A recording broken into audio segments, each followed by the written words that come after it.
দেশে দেশে সবার সাথে দ্য নিউজ।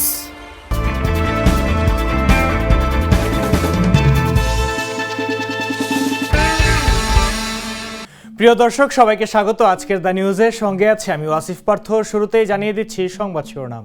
ডক্টর মোহাম্মদ ইউনূসের সঙ্গে সৌজন্য সাক্ষাৎ করেছেন সেনাবাহিনী প্রধান জেনারেল ওয়াকারুজ্জামান।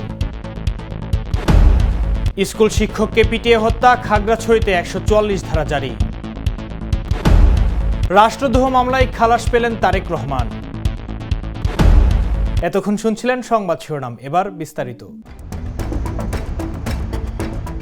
অন্তর্বর্তী সরকারের প্রধান উপদেষ্টা অধ্যাপক ডক্টর মোহাম্মদ ইউনূসের সঙ্গে সৌজন্য সাক্ষাৎ করেছেন সেনাবাহিনী প্রধান জেনারেল ওয়াকারুজ্জামান।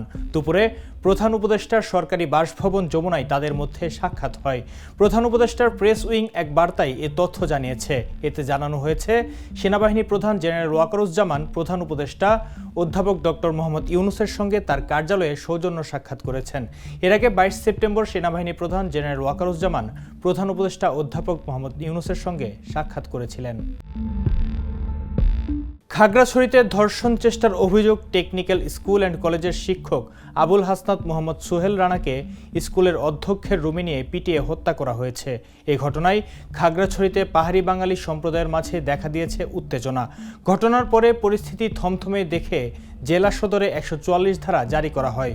দুপুরে খাগড়াছড়ি টেকনিক্যাল স্কুল অ্যান্ড কলেজে ওই শিক্ষককে পিটিয়ে হত্যার ঘটনা ঘটে। নিহত শিক্ষকের মরদেহ উদ্ধার করে খাগড়াছড়ি আধুনিক জেলা সদর হাসপাতালের মর্গে রাখা হয়েছে। নোয়াখালীর আদালতে জেলা যুবলীগের এক নেতার করা রাষ্ট্রদ্রোহ মামলায় খালাস পেয়েছেন বিএনপির ভারপ্রাপ্ত চেয়ারম্যান তারেক রহমান। আজ বিশেষ জজ আদালতের বিচারক মোহাম্মদ আহসান তারেক উভয় পক্ষের শুনানি শেষে এ রায় প্রদান করেন। আদালত সূত্রে জানা গেছে, 2014 সালের 15 ডিসেম্বর লন্ডন বিএনপির এক অনুষ্ঠানে শেখ মুজিবুর রহমানকে রাজাকার পাকবন্ধু বলে সম্বোধন করেন তারেক রহমান।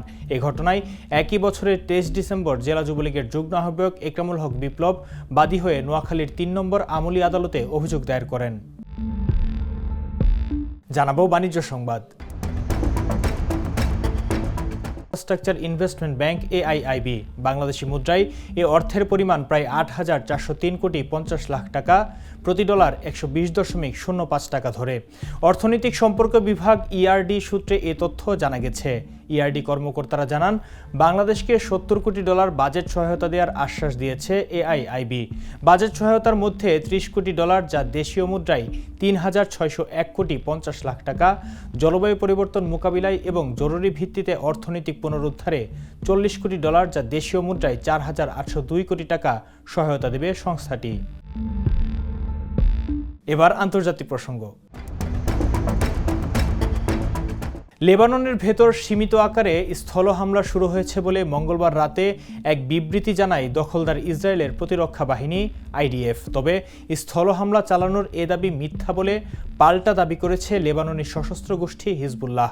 সকালে এক বিবৃতিতে এই তথ্য জানিয়েছে সশস্ত্র গোষ্ঠীটি। তারা বলেছে, আমাদের যোদ্ধা ও ইসরায়েলি সেনাদের মধ্যে সরাসরি কোনো সংঘর্ষ হয়নি, তবে আমরা এমন যুদ্ধের জন্য প্রস্তুত আছি। এর আগে ব্রিটিশ সংবাদ মাধ্যম বিবিসিকে একটি নিরাপত্তা সূত্র জানিয়েছিল, ইসরায়েলি সেনারা লেবাননে প্রবেশ করেছে, তবে যতটুকু তারা এগিয়েছে সেটুকু জায়গা হেঁটে যাওয়া যাবে। সূত্রটি আরও জানায়, হিজবুল্লাহর সঙ্গে ইসরায়েলি সেনাদের সরাসরি কোনো সংঘর্ষ হয়নি এবং গাজায় যেমন স্থল হামলা চালানো হয়েছিল এটি তেমন নয়। আজকের খেলার খবর। আন্তর্জাতিক ক্রিকেট ক্যারিয়ারের পরন্ত বেলায় বাংলাদেশের বড় পোস্টার বয় সাকিব আল হাসান টি-20 বিশ্বকাপে খেলে ফেলেছেন ফরম্যাটটিতে নিজের শেষ ম্যাচ। এবার সম্ভবত ভারতের কানপুরে তার শেষ টেস্ট খেলা হয়ে গেছে, কারণ দক্ষিণ আফ্রিকার বিপক্ষে অক্টোবরে দেশের মাটিতে শেষ টেস্ট খেলতে চাইলেও সেটি অনেক জটিলতায় আবদ্ধ। তবে এতটুকু নিশ্চিত যে টেস্টে বিরাট কোহলি ও সাকিবের শেষ দেখা হয়ে গেল। ফরম্যাটটিতে দুজনের রোমাঞ্চকর দ্বৈরথ্য শেষে টাইগার অলরাউন্ডারকে স্মরণীয় মুহূর্ত উপহার দিয়েছেন কোহলি। ম্যাচ শেষে পুরস্কার বিতরণী অনুষ্ঠানের জন্য দুই দলের ক্রিকেটারের জটলা পাকিয়ে দাঁড়ান বাউন্ডারি লাইনের কাছে। তখনই ব্যাট হাতে ছুটেছেন কোহলি। পরে দেখা যায় সেটি তিনি এনেছেন সাকিবের জন্য। পরে নিজের ব্যাটটি বিদায়ী স্মারক হিসেবে সাকিবের হাতে তুলে দেন। বন্ধুর মতো কাঁধে হাত রেখে কিছু কথাও বলেন ভারতীয় মাস্টার ব্লাস্টার। হয়তো ভবিষ্যতের জন্য শুভকামনা জানিয়েছেন সাকিবকে। বাংলাদেশি তারকাও সহসাই তার জবাব দেন। এবার সংস্কৃতির খবর। অভিনেতা মিঠুন চক্রবর্তী একের পর এক হিট ছবি দিয়ে অভিনয় জগতে নিজেকে প্রতিষ্ঠিত করেছেন। জীবনযাত্রায় ভক্তদের থেকে ব্যাপক সুনাম কুড়িয়েছেন। পদ্মভূষণ পুরস্কারেও ভূষিত হয়েছেন তিনি। তার ৪৮ বছরে অভিনয় যাত্রাকে স্বীকৃতি জানিয়ে এবার মিঠুন চক্রবর্তীকে দেয়া হচ্ছে দাদা সাহেব ফালকে পুরস্কার। সোমবার কেন্দ্রীয় তথ্য ও সম্প্রচার মন্ত্রী অশ্বিনী বৈষ্ণব এক্স হ্যান্ডলে এই কথা জানান। তখন কলকাতায় মিঠুন বাংলা সিনেমার শুটিং করছেন। খবর ছড়িয়ে পড়তেই শুভেচ্ছার বন্যা বয়ে যায়। এদিকে সাংবাদিক বৈঠকে মমতার শুভেচ্ছা পেয়েছেন কিনা জানতে চাওয়া হলে মিঠুন বলেন, না, উনি কেন করবেন না জিজ্ঞাসা করাই তার উত্তর, আমি তো বিরোধী দল করি। শেষ করছি দ্য নিউজ সংবাদ। তার আগে শিরোনামগুলো জানিয়ে দিচ্ছি আরও একবার। ডক্টর মোহাম্মদ ইউনূসের সঙ্গে সৌজন্য সাক্ষাৎ করেছেন সেনাবাহিনী প্রধান জেনারেল ওয়াকারুজ্জামান। স্কুল শিক্ষককে পিটিয়ে হত্যা, খাগড়াছড়িতে ১৪৪ ধারা জারি। রাষ্ট্রদ্রোহ মামলায় খালাস পেলেন তারেক রহমান।